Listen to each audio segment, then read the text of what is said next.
How to use Nationwide Card Reader. The first of all, in this process, there is actually an involved of you using your laptop or PC.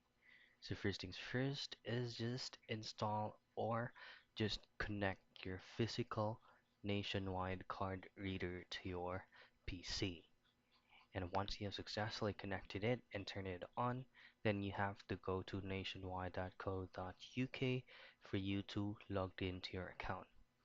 Now, if you've forgotten your customer ID or even your password, you can just visit the contact page on the area right here for you to have access or to have a resolution on redeeming your password or your customer ID.